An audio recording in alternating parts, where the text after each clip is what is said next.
ដៃកូនលូតឡើងសាលាតាមលេខដីកាអាជ្ញាកោជាស្រីមេម៉ាយរស់នៅល្វងទៅផ្ដិតស្នាមដៃខ្មៅលុកដាច់សងបង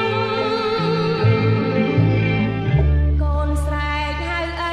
នៅមុងចានបាសាស្ត្រីឆ្លើយអាងឥតមានអៀនមកស្នេហាខ្ញុំអើយដូចខោអាវចាំងលោកដីតបឡើងតាមចិនត្រូវការពេលគេស្រឡាញ់គន់ទិញជាប់អូ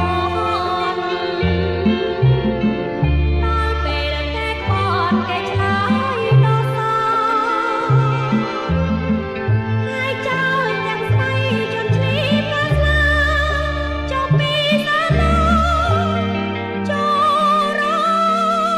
ងការថ្មីទទួលយកចង់កំឡងកូនប្រាស្រីផងជួយចាប់មកប្រកាសដីចិត្តចាតនហាមានកិនបែងខ្លីអូនចងដៃដីនៅពីស្មាលា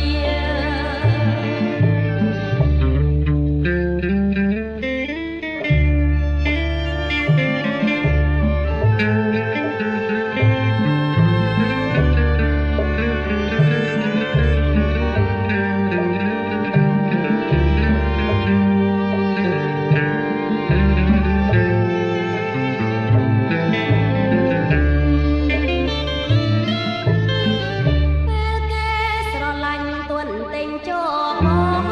នដល់ពេលគេខ្វត់គេឆ្លើយដោះសរ